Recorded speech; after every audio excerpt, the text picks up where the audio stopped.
이 시간 함께 나눌 하나님의 말씀입니다. 요한복음 5장입니다.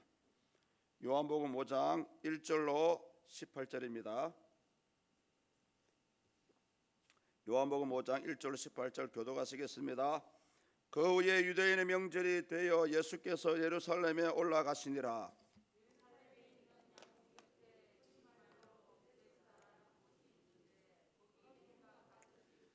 그 안에 많은 병자, 맹인, 다리 저는 사람, 혈기 많은 사람들이 누워 물의 움직임을 기다리니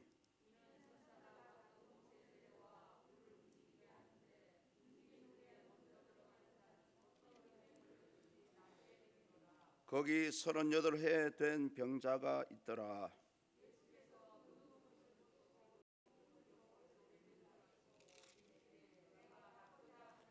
병자가 대답하되 주여, 물이 움직일 때에 나를 못에 넣어주는 사람이 없어 내가 가는 동안에 다른 사람이 먼저 내려가나이다. 그 사람이 곧 나와서 자리를 들고 걸어가니라. 이날은 안식일이니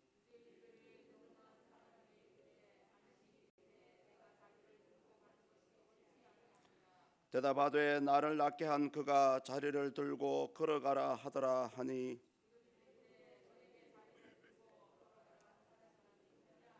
고침을 받은 사람은 그가 누구인지 알지 못하니 이는 거기 사람이 많으므로 예수께서 이미 피하셨음이라.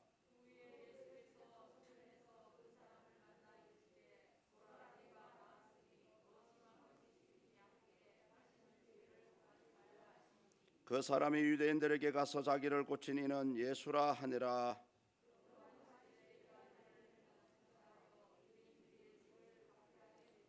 예수께서 그들에게 이르시되 내 아버지께서 이제까지 일하시니 나도 일한다 하시매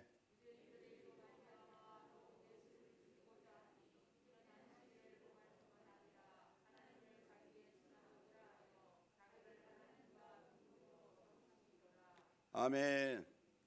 오늘은 가나 혼인잔치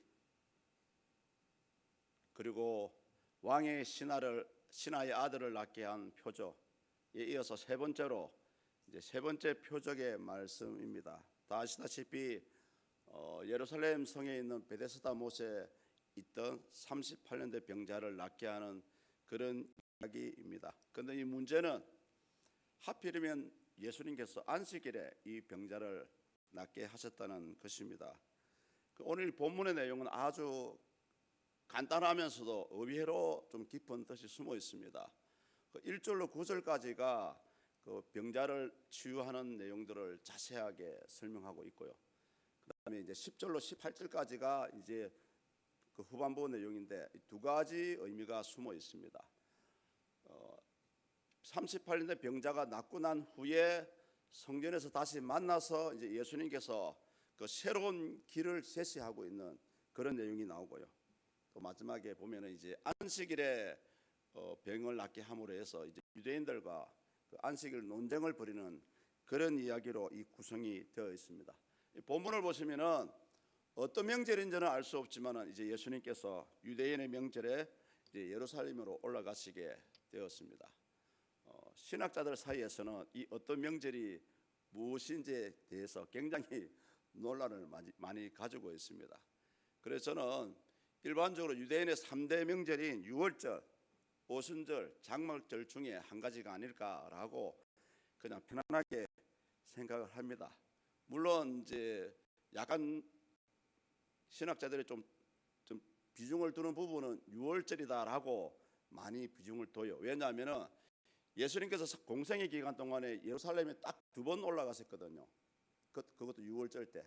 그래서 아마 그런 개념에서 유월절에 올라가신 게 아닌가라는 그런 생각을 하는 분들도 있습니다.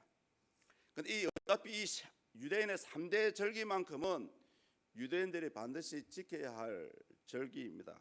그러다 보니까 당시 유대인들의 규정에는 그 예루살렘 성을 중심으로 해서 반경 22km, 이 22km 내에 살고 있는 모든 성인 남성들은 이 3대 절기 때에 반드시 예루살렘에 순례하는 그런 행사를 해야 된다고 합니다. 오늘 본문을 보시면은 희한하게도 예수님께서 이 38년 된 병자를 아시고 찾아간 것처럼 이제 양문 곁에 있는 베데스다 못을 방문하고 계십니다. 이 양문은 그 예루살렘 성에 보면 저 북쪽에 위치해 있습니다. 그리고 특히 이 양문이라는 뜻은 그 당시 성전의 제물로 사용되는 짐승들, 이 동물들이 지나가는 문이었어요. 그러다 보니까 자연스럽게 이 문을 지나가다가 베데스다 못에 이르러서 이 동물들 좀 깨끗하게 씻고 그렇게 이제 지나가는 그런 행사가 있었다고 합니다.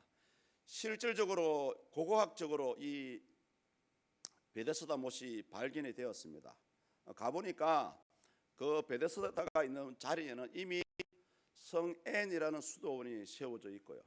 수도원 안에 들어가면은 네 개의 복도가 나오는데 그 가운데 하나의 복도 양편으로 좌우로 쌍둥이 연못이 있다고 합니다. 그것이 아마 베데스다 못이라고 이렇게 얘기를 하고 있습니다. 이처럼 이 요한복음을 지었던 사도 요한은 오늘 본문을 보시면은 이처럼 모세의 위치는 물론이고 그 당시에 예수님께서 행하셨던 일들을 아주 자세하고 생생하게 기록을 하고 있습니다. 그래서 사도 요한은 이 본문 5절과 같이 38년 된 병자의 존재가 있다고 말씀하고 있습니다. 거기 38해 된 병자가 있더라. 이스라엘 역사에서 이 38이라는 숫자는 굉장히 큰 의미를 가지고 있습니다. 이 38이라는 숫자는 과거 출애굽했던 이스라엘 사람들이 이제 범죄를 하게 되고요. 그 불순종으로 인해서 이제 광야를 헤매게 되었지 않습니까? 그 광야를 헤맨 시간을 38년이라고 얘기합니다. 그래서 그 당시 20세 넘는 모든 남성들은 다 죽게 되었고요. 약속에 하신 가나안 땅에 아무도 들어가지 못했죠. 신명기서 2장 14절에 보시면 이렇게 나와 있습니다. 가데스 바네아에서 떠나 세렛 시내를 건너가기까지 38년 동안이라. 이때에는 그 시대의 모든 군인들이 여호와께서 그들에게 맹세하신 대로 진영 중에서 다 멸망하였나니. 원래 광야를 헤매는 시간은 원래 40년이었습니다. 그렇지 않습니까? 그런데 신명기에서는 38년이라고 얘기를 해요. 그 이유는 뭐냐면은 이 사람들이 모세의 율법을 받기 위해서 시내 산에서 한 2년 가까이 머물렀습니다. 그 시간을 빼고 광야를 헤맨 시간이 38년입니다. 그래서 신명기서에서는 38이라는 숫자를 사용하게 되고요. 또 하나 우리는 이 38년의 병자를 오늘 살고 있는 우리 사람들의 자화상이라고 생각을 할 수가 있습니다. 원래는 이 모든 질병의 최초의 뿌리는 인간이 범하는 죄 때문입니다. 그래서 이 38년의 질병은 의미하기를 세상에 들어온 죄가 얼마나 비참한 것을 우리에게 보여주고 있는 그런 부분입니다. 당시 38년대 병자는 스스로 아무것도 할 수 없는 사람이었습니다. 심지어 바로 옆에 있는 연못에도 들어가지 못할 정도로 움직일 수 없는 존재였습니다.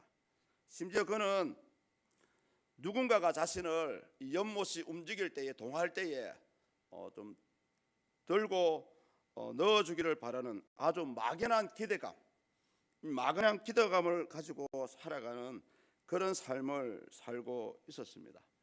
여러분 이것이 우리 사람의 인생이지 않습니까? 대부분의 사람들은 막연한 기대감만 가지고 살아가고 있습니다. 특히 이 38년의 병자는 예수님을 만날 당시에 예수님이 누구인지도 몰랐어요.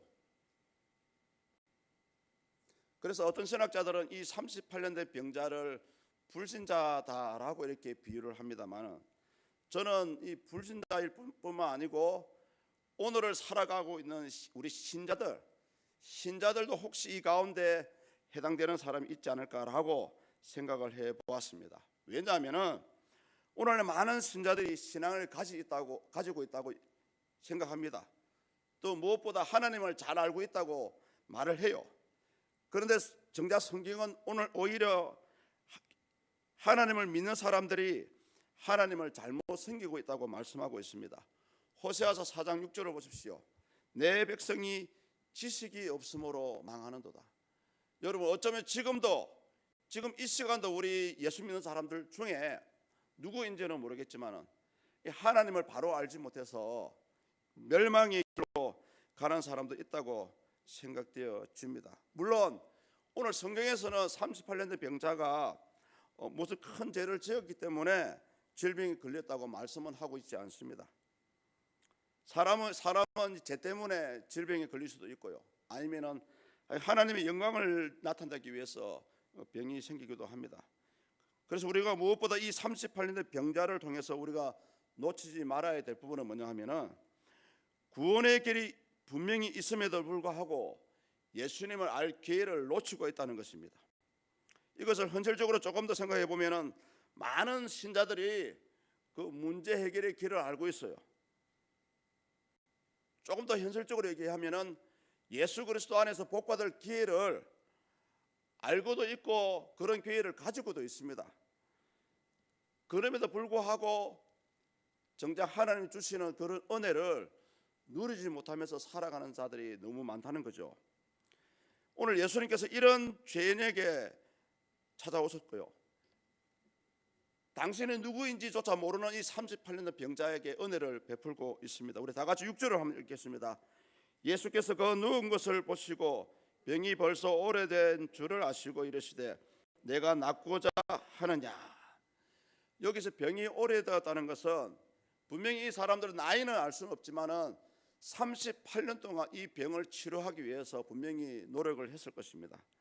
그런데 이제 더 이상 회복의 가능성이 없다는 말씀을 오래된 줄로 아시고 이 말씀에서 알 수가 있습니다.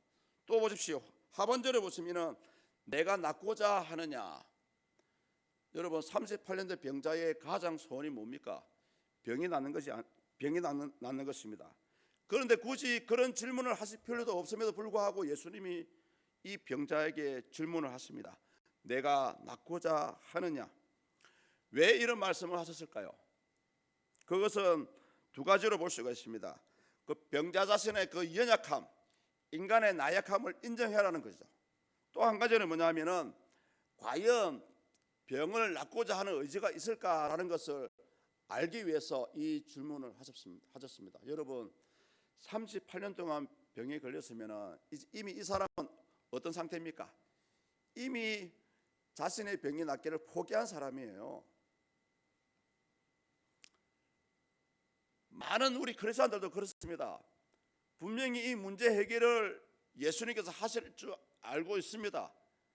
성경에서는 그런 기적들을 많이 보여주지 않습니까? 그럼에도 불구하고 이미 먼저 포기하고 있어요. 이제 내 병은 낫지 않을 거야. 내 인생은 이제 끝났다. 미리 먼저 포기하는 겁니다. 그것을 아시고 예수님께서 이 병자에게 물어보는 거예요. 오늘날 믿음이 있다고 하면서 일부 신자들은 가끔 이런 말을 하는 걸 제가 듣습니다. 기도하면 뭐 어찌 되겠지요? 하나님이 알아서 해 주시겠지요?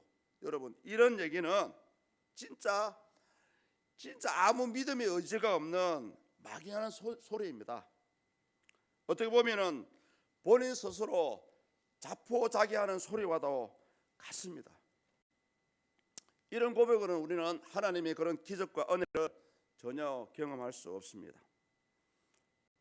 오늘 예수님께서 혹여 이 38년 된 병자에게도 그런 생각을 가지고 있을까 싶어서 내가 낫고자 하느냐라고 질문을 하셨습니다. 그래서 성경은 우리에게 이렇게 말씀하시죠. 하나님의 기적을 바라고 하나님의 응답을 기대하는 분들이 있습니까? 이런 분들은 꼭 기억하십시오. 여러분들의 입을 통해서 고백되어지는 이 믿음의 의지, 지정의 가운데 이 의지가 있어야만이 하나님의 능력의 손을 여러분 움직일 수가 있습니다. 이런 의지가 없이 하는 기도는 아무 소용이 없어요. 많은 분들이 기도를 합니다만 대부분 응답을 받지 못해요. 왜 그런지 아십니까? 하나님께서 내 병을 낫게 하실 거야 라는 그런 의지가 없다는 거죠. 오늘 38년 된 병자도 그런 상태여야 하는데도 불구하고 여러분, 신기하게도 이 38년 된 병자는 자기 나름대로의 낳고자 하는 믿음의 의지를 가지고 있습니다. 그 부분이 7절에 나옵니다. 주여, 물이 움직일 때에 나를 못에 넣어주는 사람이 없습니다. 자기의 안타까운 현실임에도 불구하고 예수님께서 내가 낳고자 하느냐 했을 때에 이 사람은 이런 대답으로 자기의 병이 낫기를 기대하고 있었다는 거죠. 이 말 한마디를 들으시고 예수님은 당신이 누구인지도 말씀도 안 하시고요, 나를 믿으라고도 말씀도 안 하시고 일어나 내 자리를 들고 걸어가라. 당시에는 여러분 5개, 무려 5개라는 행각들이 있었습니다. 많은 건물들을 얘기하죠. 그 안에 수많은 환자들로 가득 차 있었습니다. 그런데 하필이면 이 38년 병자만이 치유가 되었죠. 그 이유가 무엇입니까? 물론 예수님께서 불쌍히 여기는 마음을 가지고 이 사람을 찾아갔기 때문일 것입니다만은, 한편으로는 무려 38년 동안 질병의 고통 가운데 살았지만은 그래도 간절히 낫고자 하는 이 의지가 있었기 때문에 질병이 낫지 않았나라고 생각을 할 수가 있습니다. 그래서 우리 사랑하는 성도님들, 하나님 전에 나오실 때 항상 이런 마음으로 나왔으면 좋겠습니다. 오늘 나에게도 은혜를 주실 것이야 라는 이 믿음의 의지를 가지고 나아가시기를 축복합니다. 이런 분만이 하나님을 만날 수가 있어요. 이것을 잠언서 8장 17절에서 말씀하고 있더라니까요. 나를 사랑하는 자들이 나의 사랑을 입으며 나를 간절히 찾는 자가 나를 만날 것이니라. 우리가 얼마나 좋아하는 성경 구절입니까? 얼마나 자주 입에 대세였던 성경 구절입니까? 이런 말씀을 알고 있음에도 불구하고 저와 여러분들은 그런 믿음의 의지를 이미 벌써 포기하고 있는 거예요. 내 인생 이대로 끝났다. 내 질병은 이대로 끝났다. 여러분, 그렇지 않습니다. 불신자들도 여러분 성경 TV를 통해서 보면은 많은 사람들이 산으로 가고 사람이 없는 한적한 곳으로 가서 그 질병을 극복하는 모습을 보여줍니다. 그분들의 대부분 암에서 나왔던 이유를 물어보니까 살고자 하는 의지가 그렇게 강하더라고요. 대부분의 사람들이 살고자 하는 의지. 여러분, 진짜 예수 그리스도를 위해서 살고자 하는 의지가 있었습니까? 여러분 마음속에 한번 물어보십시오. 과연 나는 하나님을 믿고 있지만은 하나님이 원하시는 그런 믿음의 삶을 살고자 하는 의지를 가지고 계세요? 본인 스스로 물어보시라니까요. 이런 믿음의 의지가 없고서는 우리의 삶 가운데 하나님이 기적을 볼 수가 없습니다. 이런 믿음의 의지가 없어서는 우리 가정에 하나님 주시는 축복의 줄을 내릴 수가 없어요. 이런 믿음의 의지가 없어서는 하나님의 몸된 교회를 부흥시킬 수가 없습니다. 여러분, 이 새해를 시작하는 시점에서 다시 한번 그런 각오를 가졌으면 좋겠어요. 물론 현실적으로는 불가능한 것도 많아요. 불가능하지만은 그 불가능한 가운데 가능성을 믿는 것이 여러분 믿음입니다. 뻔히 될 줄 아는 거, 당연히 될 줄 아는 거, 믿는 거, 그걸 믿음이라 할 수 있습니까? 여러분은 어떤 믿음을 가지고 계세요? 당연히 되는 것만 믿습니까?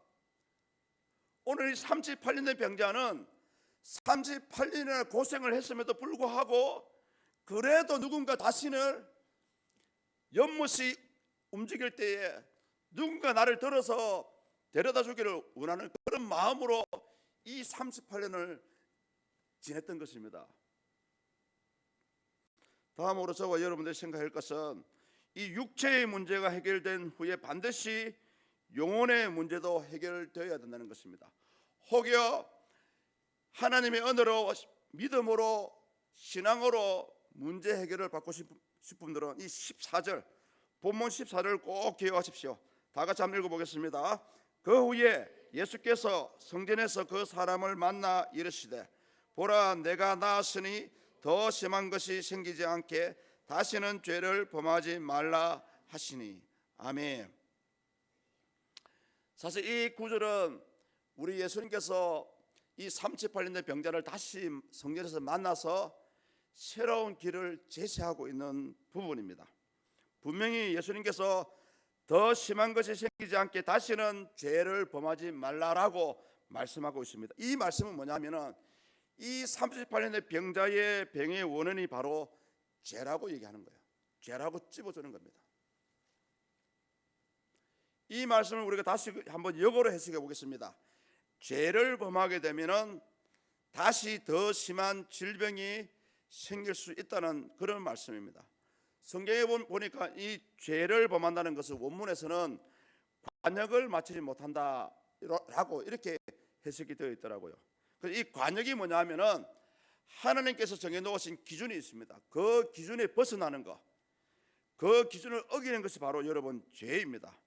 그래서 예수님께서 이 14절과 같이 말씀하시는 이유는 뭐냐면은 예수님을 통해서 이 38년 동안의 질병을 나았으니까 이제는 더 이상 죄를 짓지 말라는 그런 말씀입니다.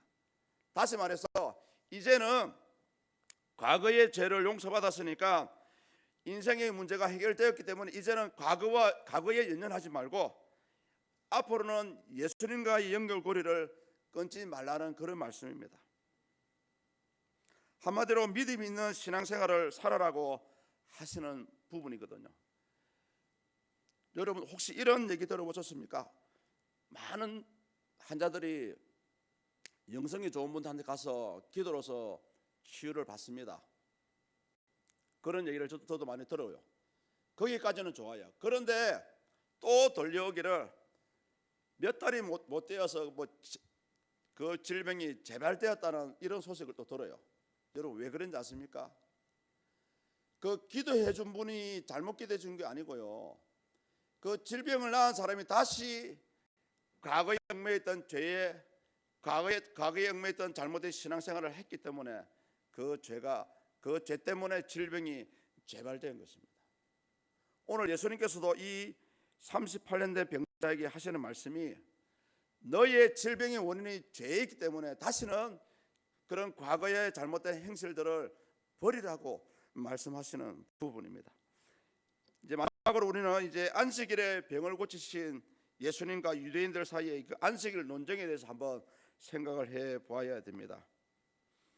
이 부분에 나오는 유대인들은 당시 유대 종교 지도자들을 가르치는 말씀입니다. 이들은 이 모세 율법을 잘못 이해하고 있었고요. 당시 이들의 눈에는 예수님께서 안식일에 병을 고치는 것은 율법을 어기는 것이었다라고 생각을 했습니다. 그런데 우리가 이 부분을 바로 이해하기 위해서는 마태복음 12장 1절로 8절 말씀을 조금 우리가 참조할 필요가 있습니다. 이 마태복음 12장에 보시면은 안식일에 예수님과 제자들이 이제 길을 가시다가 배가 고파가지고 제자들이 밀밭 사이에 가서 그 이삭을 잘라 먹는 그런 사건이 나옵니다. 그때 바리새인들이 그 모습을 보고 안식을 어겼다라고 지적을 하는 부분이 나옵니다. 그때 예수님께서 이 다윗의 예를 들어서 말씀하셨죠. 다윗이 자기와 함께한 사람들과 함께 배가 고파서 제사장 외에는 먹을 수 없는 진설병을 먹었다는 거죠. 그래서 예수님께서 이 말씀을 하시면서 인자는 안식일의 주인이다. 그리고 이 안식일에는 나는 자비를 원하고 제사를 원하지 않는다라고 이렇게 말씀을 하시는 부분이 나옵니다. 우리 성도님들은 이 안식일을 어떻게 생각하십니까? 예수님께서 자비를 원하고 제사를 원하지 않는다는 말씀은 뭐냐면은 형식적인 예배는 필요 없다는 말씀이고요. 또 안식일에 도움이 필요한 자에게 도움을 주는 것이 사랑을 베푸는 것이 안식일에도 충분히 할 수 있다라고 말씀하시는 부분입니다. 우리 17절을 다시 한번 읽어보시겠습니다. 예수께서 그들에게 이르시되 내 아버지께서 이제까지 일하시니 나도 일한다 하시매. 아멘. 저는 이 말씀을 준비하면서 한번 생각해봤습니다. 왜 굳이 예수님께서 병자를 치유하시되 안식이 전날에는 안식을 지나서 치유해 주시 굳이 안식일에 왜 병자를 치유했을까? 이 생각을 해보았습니다. 우리 성도님들은 우리 예수님께서 굳이 안식일에 왜 병자를 치유했다고 생각하십니까? 그런데 예수님께서 안식일에 병자를 치유한 이유가 있어요. 그 이유를 방금 저와 여러분들이 읽었던 17절 속에 있어요. 내 아버지께서 이제까지 일하신다. 이제까지 일하시니 나도 일한다 하시며. 여러분 오해하지 말고 들으십시오. 이 안식은, 여기서 말하는 안식은 하나님께서 창조 사역을 하신 후에 뭐 하셨죠? 안식하셨죠. 네, 맞아요. 그래서 예수님께서 이 안식은 창조 사역에 국한된 것이라고 생각을 하셨어요. 그러니까 하나님께서 창조 후에는 안식을 하셨지만 그 외에 하나님의 사역은 안식이라도 쉬지 않고 계속되고 있다는 말씀입니다. 방금 제가 읽어드렸던 아버지께서 이제까지 일하신다는 말씀이 그런 의미를 가지고 있어요. 예수님께서는 이런 시각을 가지고 하나님께서도 안식일에 일을 하시기 때문에 나도 당연히 하나님을 따라서 안식일에 일을 한다는 거죠. 약간 좀 애매하죠. 성도님들, 우리 성경에는 안식일을 얘기하지만 우리에게는 안식일이 주일이지 않습니까? 주일을 어떻게 생각하십니까? 많은 분들이 주일은 거룩하게 지켜야 된다고 생각을 합니다만은 사실은 이 동시에 이 주일은 우리 성도님들이 하나님 앞에서 영적으로 육적으로 치유되고 회복되는 그런 시간이 되어야 합니다. 그래서 이것 때문에 원래는 이 교회 공동체가 필요한 것이거든요. 가령 예를 들어서 예배를 경시하고 육체적인 휴식만을 누리는 것은 안식일을 잘못 보내는 겁니다. 반대로 의무감 때문에 지켜야 하는 시간과 온종일 힘겹게 봉사하는 역시 어떻게 보면 안식일의 정신에 위배되는 부분입니다. 오늘 예수님께서 이 안식일의 병자를 고치신 것은 안식일에도 변함없이 일하시는 그 하나님의 사역을 본받아서 일하신 것이에요. 여러분 안식일이라고 해는 뜨지 않습니까? 안식일이라고 달이 안 떠요. 오늘 예수님께서 나도 일한다 하시며라는 이런 말씀을 하신 것은 예수님께서 하시는 모든 일이 하나님이 계획하신 과 하나님의 목적에 일치한다는 그런 의미를 가지고 있어요. 아울러서 예수님 자신이 하나님과 동등되는 그런 의미를 가지고 있습니다. 많은 분들이 예수님 굳이 안식일을 좀 안 하시지 왜 굳이 안식일에 이런 일을 하셨을까? 여러분 한번 생각해 보십시오. 안식일의 주인은 예수님입니다. 안식일은 누구를 위해서 있습니까?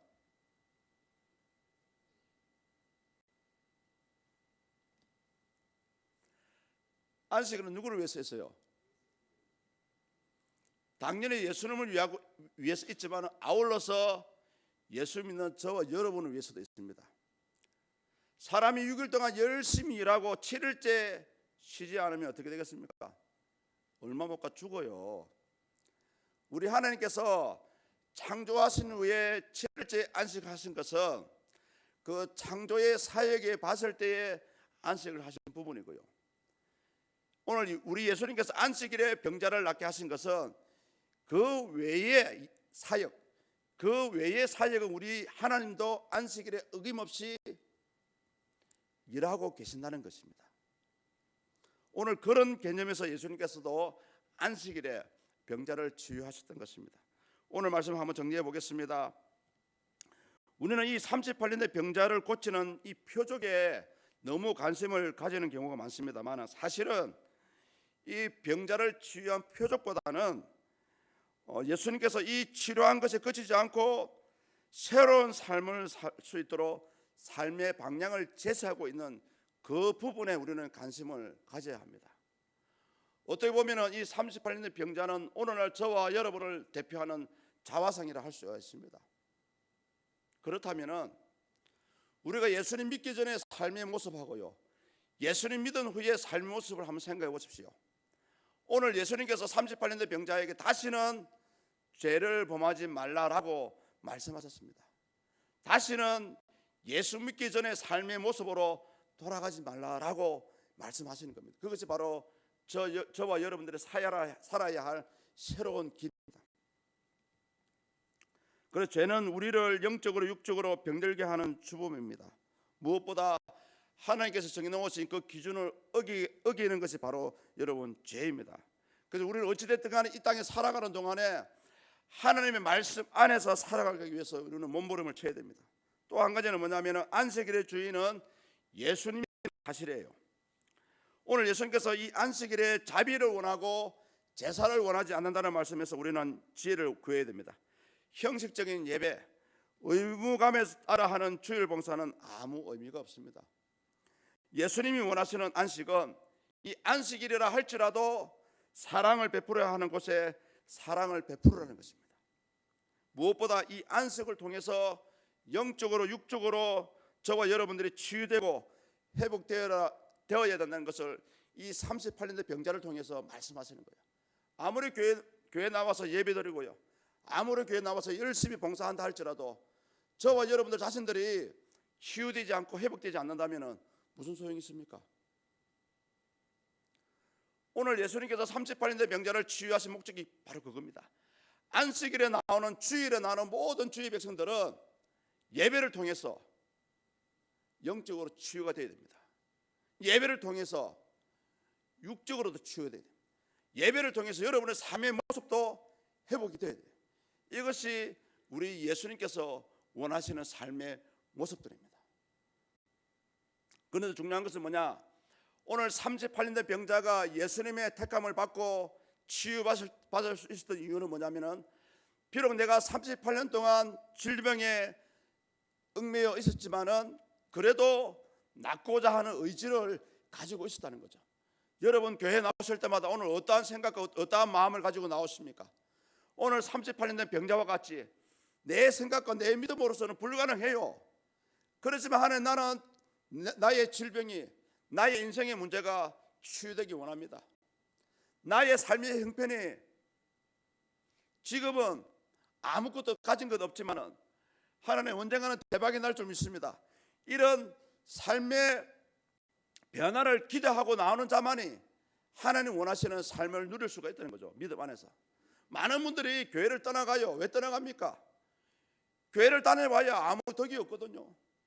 성경에는 기적을 나타나고 있고 죽은 자가 살아나고 불치병이 났는데도 불구하고 우리의 삶 가운데는 나타나지 않는 거예요. 그런데 문제는 예수님께 있지 않습니다. 바로 저와 여러분에 있다니까요. 이제 다시 한번 우리의 마음을 고쳤으면 좋겠습니다. 하나님, 나는 안 되지만은 오늘 38년이나 된 병자도 나왔는데요, 내 인생의 문제, 나의 이 무거운 질병, 나의 삶의 문제 해결할 줄 믿습니다. 그런 실망하지 않고 포기하지 않는 이 믿음의 의지를 가지고 오늘 하루하루 살아갈 수 있기를 축복합니다. 기도하겠습니다. 하나님,